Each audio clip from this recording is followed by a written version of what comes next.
2019 में इन युवाओं से कहा गया कि पकौड़ा तलना भी रोजगार है। अब उसे सुनाया जा रहा है कि 70 घंटे काम करो और काम का पता नहीं। वो आजीवन सैनिक बनना चाहता है हमारा युवा, आपने 4 साल का अग्निवीर बना दिया। यह एंकर क्यों नहीं कहता कि जवान को पूरी नौकरी मिलनी चाहिए? मोदी मीडिया के खिलाफ नागरिकों का आंदोलन नहीं होगा, लोग घर घर जाकर नहीं समझाएंगे, तब तक भारत को लोकतांत्रिक और लोकतंत्र के लिए खड़ा होने वाला मीडिया पत्रकारिता सांप्रदायिक हो जाए, उसके भीतर के लोग भीड़ की हत्या पर जश्न मनाने लग जाएं, क्या आप उसे संविधान का पाठ पढ़ा सकते हैं? आज के गोदी मीडिया में हर तरह की बुरी आत्मा प्रवेश कर गई है। एक जो अच्छी आत्मा थी, संविधान की आत्मा, वो मीडिया से बाहर। शर्मा को लेकर एक सांसद ने नाम ले लिया कि चीन से पैसा ले, कहीं कोई प्रमाण नहीं है, और उस पर मुख्य धारा के गोदी मीडिया ने उस पर बहस भी कर दी। अभिसार खुद पत्रकार है, तो अब पत्रकार को उस मीडिया से लड़ना पड़ रहा है अपने अस्तित्व को बचाने के लिए। तो आम नागरिक की क्या हालत होगी आप समझ सकते हैं क्या करना है? तो मैं बताता हूं उपाय, ऐसा उपाय बताऊंगा कि कपड़े भी गंदे नहीं होंगे। तुम इस गोदी मीडिया के अखबार और न्यूज चैनल को 250 रुपया देना बंद कर दो। इतना काम नहीं होता। जिन अखबारों में सांप्रदायिक खबरें छपती हैं, जिनके खिलाफ छपती हैं, वो भी लेके पढ़ रहे होंगे। नरेंद्र मोदी, राहुल गांधी और मुझ में एक चीज कॉमन है, हम तीनों यूट्यूबर हैं। लेकिन कुछ कुछ अंतर भी है। राहुल गांधी शायद नहीं कहते हैं कि मेरे चैनल को सब्सक्राइब करो, अगर कहा भी होगा तो मेरे ध्यान में नहीं, लेकिन प्रधानमंत्री ने कहा कि मेरे चैनल को सब्सक्राइब कीजिए। तो उस मामले में मैं उनसे सीनियर हूं, क्योंकि उनके पहले से मैं कहता आ रहा हूं कि मेरे चैनल को सब्सक्राइब करें। अब उनके समर्थक मेरा मजाक उड़ाते थे कि ये ट्विटर पे मांग रहा है और सब्सक्राइबर ढूंढ रहा है, इसको नौकरी से नहीं। देखिए, पत्रकार खुश है पत्रकार की नौकरी जाने से, तो हम यहां तक आ गए हैं। लेकिन वो जब उन्होंने सब्सक्राइबर मांगना शुरू कर दिया तो मैंने कहा चलो, एक मामले में तो मेरी जीत हुई, कम से कम मुझे फॉलो कर रहे हैं और ठीक से अच्छे के लिए फॉलो कर रहे हैं। सत्यपाल मलिक का इंटरव्यू जब राहुल गांधी कर रहे थे तो मुझे अच्छा नहीं लगा। अच्छा अपने लिए नहीं, कि भारत की पत्रकारिता अब इस हाल में हो गई कि विपक्ष के नेता को पत्रकार बनना पड़ा। जो पत्रकार है वो विपक्ष की हत्या कर रहा है, इसलिए मुझे अच्छा नहीं लगा। और ये भी लगा कि जिस नेता को मीडिया ने मजाक उड़ाया और कमजोर साबित कर दिया, उस नेता ने अपने एक इंटरव्यू से लाखों करोड़ की इंडस्ट्री वाले मीडिया को हमेशा हमेशा के लिए शर्मिंदा कर दिया। जब तुम नहीं हो तो हम विपक्ष का नेता भी बनेंगे और हम इंटरव्यू भी करेंगे। ये बहुत दुखद क्षण था जब मैं उस इंटरव्यू को देख रहा था। देखते समय हर क्षण मुझे बहुत दुख हो रहा था कि इतना बड़ा देश, इस मीडिया का इकबाल इतना गिर गया।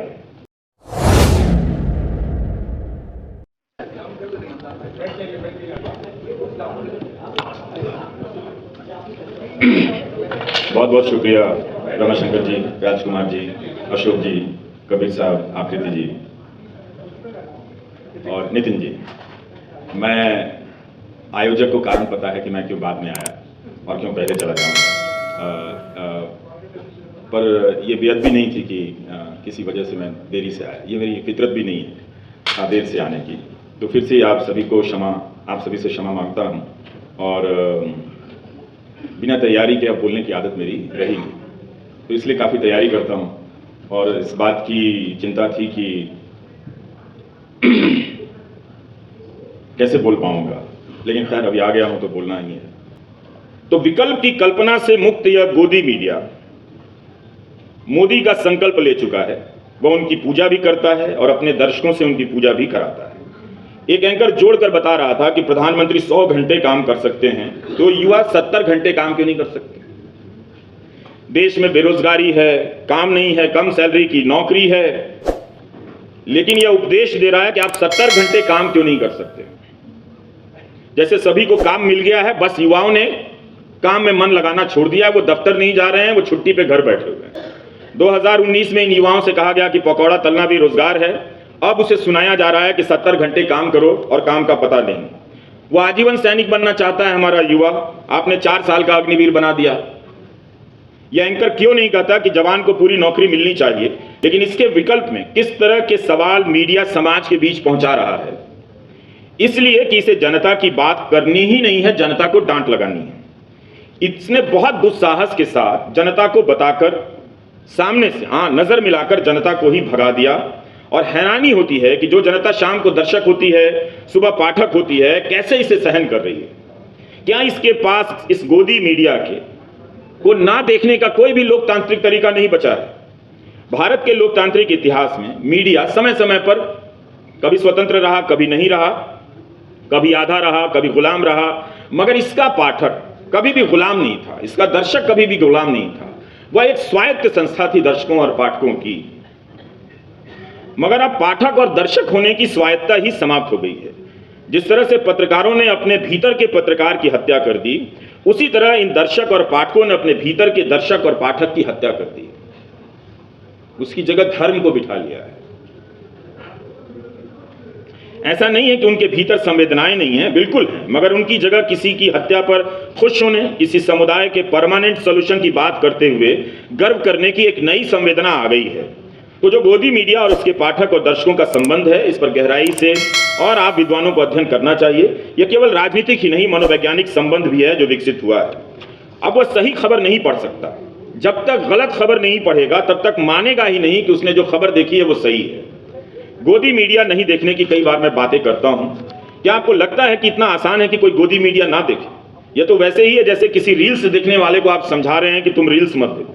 यह एक ऐसी आदत है जिससे बाहर आना सभी के बस की बात नहीं होती है। आप धर्मनिरपेक्षता से सांप्रदायिक बहुत आसानी से हो सकते हैं, लेकिन सांप्रदायिकता से धर्मनिरपेक्ष होने में या मानव होने में, मानवीय गुणों से अपने आप को उस पर लाने में बहुत ही असाध्य प्रक्रिया है। यह सबके बस की बात नहीं है। जो एक बार सांप्रदायिक होता है वो बहुत लंबे समय के लिए सांप्रदायिक होता है, और जो सांप्रदायिक होता है वो उसके साथ साथ हत्यारा भी होता है। अगर हत्यारा नहीं होता है तो हत्या का समर्थक होता है। तो इतना आसान नहीं है कि आप उसे एक झटके में कह दें कि तुम गोदी मीडिया मत देखो। वो क्या करेगा, वो कैसे जिएगा, उसे अब जीना भूल गया है वो। जब तक गोदी मीडिया के खिलाफ नागरिकों का आंदोलन नहीं होगा, लोग घर घर जाकर नहीं समझाएंगे, तब तक भारत को लोकतांत्रिक और लोकतंत्र के लिए खड़ा होने वाला मीडिया नहीं मिलेगा। भारत की लोकतंत्र की यात्रा में मीडिया की अच्छी भूमिका रही है, जिसे हम प्रेस के रूप में जानते थे। विभाजन की आग में घी डालने में भी इसकी भूमिका रही है, तभी गांधी जी ने अखबार ना पढ़ने की सलाह दी थी। अखबारों की विभाजनकारी खबरों पर टिप्पणी बहुत लोगों ने की है, लेकिन कई बार सोचता हूं कि 1947 के आसपास उन सांप्रदायिक संपादकों और पत्रकारों का आगे चलकर क्या हुआ, पत्रकारिता में भी और पत्रकारिता के बाद वे क्या करने लगे, किस तरह से समाज में स्थापित हुए। इसकी जब कल्पना करता हूं तो जिज्ञासा होती है कि जानूं जरा कि जिन लोगों ने 1947 के समय में इस तरह की सांप्रदायिक खबरें उड़ाई, छापी, और जिसके नतीजे में कई जगहों पर दंगे हुए और कई बार सरदार पटेल की झुंझलाहट भी मिलती है, देखने को, पढ़ने को मिलती है, तो क्या हुआ उन लोगों का क्या हुआ? क्या वो राजनीति में सुरक्षित हुए, समाज में प्रतिष्ठित हुए? इसका जवाब मुझे नहीं मिलता है, शायद किसी और के पास हो। लेकिन उसी दौर में सांप्रदायिकता का विरोध करने वाले थोड़े पहले गणेश शंकर विद्यार्थी दंगों के बीच ही मारे गए। लेकिन ये सवाल फिर भी रह जाता है, तो भारत की पत्रकारिता में सांप्रदायिकता का अंश तो रहा है, मगर आज जो है वो अलग है। अब सांप्रदायिकता ही पत्रकारिता है। आप सांप्रदायिकता के बगैर पत्रकारिता की कल्पना नहीं कर सकते हैं।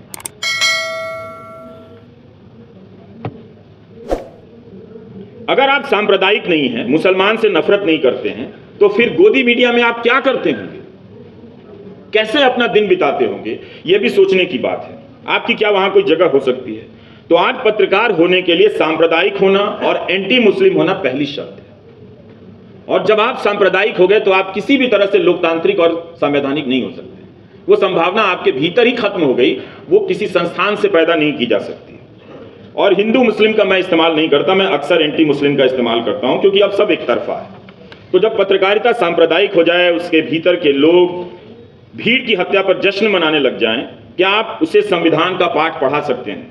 आज के गोदी मीडिया में हर तरह की बुरी आत्मा प्रवेश कर गई है। एक जो अच्छी आत्मा थी, संविधान की आत्मा, वो मीडिया से बाहर कर दी गई है। अब मीडिया पर छापा पड़ता है तो वो मीडिया के लिए चिंता की बात नहीं। बहुत से एंकर इसकी निंदा अब नहीं करते हैं। न्यूज क्लिक पर छापे को लेकर या केरला के मीडिया वन चैनल पर जब प्रतिबंध लगा, एनआईए का केस था, तो कितने चैनलों ने इस पर बहस की? वो करेंगे भी नहीं। अब इशार शर्मा को लेकर एक सांसद ने नाम ले लिया कि चीन से पैसा ले रहे, कहीं कोई प्रमाण नहीं है, और उस पर मुख्य धारा के गोदी मीडिया ने उस पर बहस भी कर दी। अब इशार खुद पत्रकार है, तो अब पत्रकार को उस मीडिया से लड़ना पड़ रहा है अपने अस्तित्व को बचाने के लिए। तो आम नागरिक की क्या हालत होगी आप समझ सकते हैं। तो हमें नहीं मालूम था कि इनके धार्मिक मूल्यों और सांस्कृतिक मूल्यों के बीच में इस तरह का मीडिया मूल्य बचा हुआ है। वो ऐसे मीडिया के दम पर अपने धार्मिक और सांस्कृतिक प्रदेश या राष्ट्र की कल्पना करते हैं, पर अब तो नजर आता है। तो अगर आप पत्रकारिता करेंगे, अगर आपको लगता है कि आप सांप्रदायिकता के बगैर पत्रकारिता करना चाहते हैं, तो आपको इस मीडिया से भी दिन रात लड़ना पड़ेगा, और लड़ते हुए ही आप पत्रकारिता कर सकते हैं। फिर भी वो आपको देश का दुश्मन बताएगा। यानी इस मीडिया में पत्रकार के लिए भी अब जगह नहीं। प्रेस क्लब में नोएडा के कितने चैनल समर्थन में गए होंगे, अब किसी कोई तो नहीं गया होगा। तो अब बहस ये सब होती नहीं है। यानी गोदी मीडिया के मूल्यों का भी अब संहार कर रहा है। उसके जो संवैधानिक सुरक्षा चक्र हैं, कानून में बदलाव हो रहे हैं, उस पर भी वो बहस नहीं करता, उसे तोड़ रहा है। तो अगर आप आम आदमी की अब हालत ये हो गई है कि हर दिन मुझे 50 मैसेज आते हैं कि आप नहीं करेंगे तो कौन करेगा। क्या मैं सारे अखबारों का विकल्प हो सकता हूं, सारे चैनलों का विकल्प हो सकता हूं? जाहिर है नहीं हो सकता हूं। और मुझे हर किसी को हर दिन की शुरुआत में ही हर 50 से 100 लोगों की उम्मीदें तोड़नी पड़ती है। बड़े बड़े अक्षरों में लिखकर बताना पड़ता है कि हाँ मैं ही हूं और मैं नहीं करूंगा। ये मैं नहीं कर सकता हूं क्योंकि इसके करने की अपनी एक पेशेवर प्रक्रिया होती है जिसके पास मेरे पास संसाधन नहीं है। जो चैनल चल रहे हैं, जो अखबार चल रहे हैं, ये उन्हीं को करना है। और अगर वो नहीं कर रहे हैं तो आपको ये स्वीकार कर लेना पड़ेगा कि अब ये जो भी अवसर है कि अपनी बात कहीं पहुंचाकर सुना दी जाए, वो समाप्त है, वो मृत प्राय है। मैं उसका विकल्प नहीं हो सकता हूं। ये रोज मैं करता हूं। और आम आदमी क्या कर रहा है, अब जब प्रदर्शन करने निकलता है तो वो ट्वीट एक पोस्ट बनाता है, उसी पोस्ट को सैकड़ों दर्जनों पत्रकारों के ट्विटर हैंडल पर पोस्ट करता है, कोई नहीं सुनता है, उसकी कोई नहीं सुनता है। तो पहले होता था कि मीडिया आदमी के पास चलकर जाता था, अब आदमी मीडिया के पास चलकर जा रहा है, तब भी कोई नहीं सुन रहा है। 2019 में ऑस्ट्रेलिया की केंद्रीय जांच एजेंसी ने एबीसी न्यूज चैनल पर छापा मारा और एक पत्रकार के घर भी छापे पड़े थे। तो क्या हुआ था कि इसके विरोध में वहां के जितने भी क्षेत्रीय अखबार थे, कम प्रसारण वाले, और राष्ट्रीय अखबार थे अधिकतम प्रसारण वाले, इन सब ने अपने पहले पन्ने पे कुछ काटपीट लगा दिया काले रंग से, जो लिख के उस पे काली स्याही लगा दी कि जिससे आप पढ़े नहीं। विरोध में सारे अखबारों ने किया था और टीवी चैनलों पर विज्ञापन चला था कि जब सरकार आपसे सच छुपाना चाहती है तो वो क्या है जो छुपाना चाहती है। इस तरह से चला था उस देश में। हम मदर ऑफ डेमोक्रेसी, क्या हमारे यहां चल सकता है? नहीं चल सकता। तो ये, और इन पत्रकारों ने रिपोर्ट क्या की थी? रिपोर्ट ये थी कि अफगानिस्तान में ऑस्ट्रेलिया की सेना ने किस तरह से युद्ध के नियमों को तोड़ा है और युद्ध का अपराध किया है। क्या आप आज के भारत में इस तरह की स्टोरी की कल्पना कर सकते हैं? नहीं कर सकते। और इससे वहां के जो प्रधानमंत्री थे उस वक्त, नाम भूल रहा हूं, लिख कर लाया था कहीं, स्कॉट मॉरिसन, बड़ी दिक्कत हो गई उनकी। तो एक राइट टू नो कोएलिशन बना था, राइट टू नो कोएलिशन। हमारे यहां right to know, RTI, right to information कानून है, उसकी दुर्दशा आप जाकर देख लीजिए कि क्या हो गई। उस कानून का भी इस्तेमाल सूचना हासिल करने के लिए ये लाखों करोड़ के विज्ञापन वाले मीडिया में आपको एक दो पत्रकार ही मिलेंगे, वो भी अखबार में मिलेंगे। तो जो आरटीआई का कानून लाया गया जिसका सबसे ज्यादा इस्तेमाल पत्रकारों को करना था, उन्होंने ही सबसे कम किया। 2014 के पहले कुछ हुआ होगा, 2014 के बाद तो आप करते भी नहीं है, और कोई करके लाता है तो भी 5 मिनट है, काफी है, हो जाएगा, खत्म। तो इस तरह से 2018 में अमेरिका में भी बॉस्टन ग्लोब के नेतृत्व में करीब 300 अखबारों ने संपादकीय लिखा था, प्रेस फ्रीडम के लिए लेके लिखा था। तो ऐसा नहीं है कि मैं पश्चिम के अखबारों को आदर्श के रूप में पेश कर रहा हूं, अभी तो बिल्कुल भी नहीं कर सकते। इसराइल और गजा को लेकर जिस तरह से उनकी रिपोर्टिंग है वो बहुत खराब है, लेकिन उसी रिपोर्टिंग में उन्हीं चैनलों के प्रतिनिधि आप देखेंगे जो गजा में मारे जा रहे हैं। 28-29 पत्रकारों की वहां पर हत्या हुई है इस युद्ध में, और ये चैनल कम से कम इसमें इतना लिहाज बचा हुआ है कि कह रहे हैं कि हमारे संवाददाता हैं। मुझे ठीक से नहीं मालूम कि ये इनके पूर्णकालिक संवाददाता हैं या अंशकालिक हैं, स्ट्रिंगर हैं, लेकिन फिर भी ये कहना कि ये हमारे संवाददाता हैं। और उन पर इसी दौर में आप देखिए कि वहीं के पत्रकार हैं जो उस युद्ध क्षेत्र से रिपोर्टिंग कर रहे हैं, उनके अपने बच्चे मारे जा रहे हैं, परिवार के लोग मारे जा रहे हैं, फिर भी वो रिपोर्टिंग कर रहे हैं। तो क्या इस तरह का सपना और जज्बा इतने बड़े देश में है? नहीं है। अब तो कोर्ट पे भी आप क्या ही कहें, उनका जज लोग दुखी हो जाएंगे कि हमारे बारे में भी छोड़ता नहीं है। तो इस तरह से आप देखिए कि कितना एक ज़रूरी पेशा था, डॉक्टर की तरह ही एक ज़रूरी पेशा है। डॉक्टर भी वहाँ से नहीं भाग रहे हैं, शिफा अस्पताल के डॉक्टरों ने तो मैदान छोड़कर नहीं भागे, वो वहाँ टिके हुए हैं। कायदे से आज के मीडिया में वो उन्हें हीरो बनाया जाना चाहिए था कि ये कौन लोग हैं जो अपनों को मरता हुआ देख रहे हैं, दूसरों को बचाने की कोशिश कर रहे हैं। पता है कि बिजली जाएगी और अस्पताल पर बम गिरने वाला है, ठीक से पता है, 100% पता है कि यही होने वाला है, तब भी वो मरने के लिए वहां पर खड़े हैं। इस 10 वर्षों में भारत के लोकतंत्र पर कितना हमला हुआ। नागरिकों से जब लोग मुझसे पूछते मुझे क्या करना चाहिए, मैं बताता हूं उपाय। ऐसा उपाय बताऊंगा कि कपड़े भी गंदे नहीं होंगे। तुम इस गोदी मीडिया के अखबार और न्यूज चैनल को 250 रुपया देना बंद कर दो। इतना काम नहीं होता है। जिन अखबारों में सांप्रदायिक खबरें छपती हैं, जिनके खिलाफ छपती हैं, वो भी लेके पढ़ रहे होते हैं उसे, क्योंकि उनमें उनका भी फोटो छप जाता है कभी कभी। तो जब आप इस मीडिया से नहीं लड़ सकते, तो जब आप कोई भी लड़ाई आज के दौर में इस गोदी मीडिया के बनाए हुए मूल्य जाल से लड़े बगैर, वो लोकतांत्रिक और संवैधानिक लड़ाई हो ही नहीं सकती। इसका मतलब है कि आप समय बर्बाद कर रहे हैं। खत्म कर रहा हूं। प्रधानमंत्री नरेंद्र मोदी, राहुल गांधी और मुझ में एक चीज कॉमन है, हम तीनों यूट्यूबर हैं। लेकिन कुछ कुछ अंतर भी है। राहुल गांधी शायद नहीं कहते हैं कि मेरे चैनल को सब्सक्राइब करो, अगर कहा भी होगा तो मेरे ध्यान में नहीं, लेकिन प्रधानमंत्री ने कहा कि मेरे चैनल को सब्सक्राइब कीजिए। तो उस मामले में मैं उनसे सीनियर हूं, क्योंकि उनके पहले से मैं कहता आ रहा हूं कि मेरे चैनल को सब्सक्राइब कीजिए। तो और ट्विटर पर भी मैं उनसे सीनियर हूं, प्रधानमंत्री से उनसे पहले आया हूं ट्विटर पे। तो खैर, अब उनके समर्थक मेरा मजाक उड़ाते थे कि ये ट्विटर पे मांग रहा है और सब्सक्राइबर ढूंढ रहा है, इसको नौकरी से नहीं। देखिए, पत्रकार खुश है पत्रकार की नौकरी जाने से, तो हम यहां तक आ गए हैं। लेकिन वो जब उन्होंने सब्सक्राइबर मांगना शुरू कर दिया, तो मैंने कहा चलो, एक मामले में तो मेरी जीत हुई, कम से कम मुझे फॉलो कर रहे हैं और ठीक से अच्छे के लिए फॉलो कर रहे हैं। तो यह है कि आपको समझना चाहिए कि प्रधानमंत्री को क्यों यूट्यूब पर आना पड़ा, राहुल गांधी और मुझे क्यों यूट्यूब पर आना पड़ा। दोनों के कारण अलग। प्रधानमंत्री के पास, अगर बाजार का मीडिया उसे छोड़ ही दीजिए, बेहिसाब दूरदर्शन के तमाम चैनल हैं, आकाशवाणी के तमाम चैनल हैं, इसके बाद भी उन्हें यूट्यूब पर जाकर कहना पड़ा कि आप हमें सब्सक्राइब कीजिए।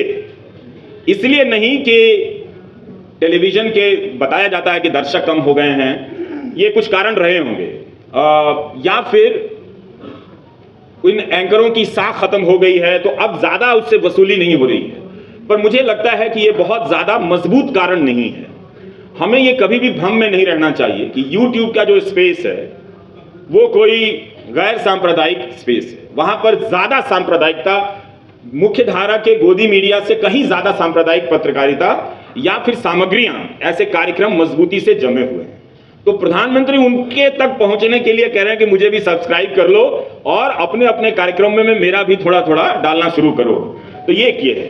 लेकिन राहुल गांधी को मीडिया ने जिस तरह से ब्लॉक किया, एक विपक्ष के नेता को, वो जब भी प्रेस कॉन्फ्रेंस करते हैं अदानी के मामले पे, तो वो तो कभी दिखाया नहीं जाता है, कभी उस पर बहस नहीं होती कि राहुल, क्योंकि जब आप बहस करेंगे तो अदानी पर जितने भी खबरें छपी हैं वो सब रिसर्च में ऊपर आ जाएंगे, प्रवक्ता बोलने लग जाएगा, तो करना ही नहीं है। तो इस तरह से आपके सामने ये स्थिति बना दी गई है। सत्यपाल मलिक का इंटरव्यू जब राहुल गांधी कर रहे थे तो मुझे अच्छा नहीं लगा। अच्छा अपने लिए नहीं, कि भारत की पत्रकारिता अब इस हाल में हो गई कि विपक्ष के नेता को पत्रकार बनना पड़ रहा है और जो पत्रकार है वो विपक्ष की हत्या कर रहा है।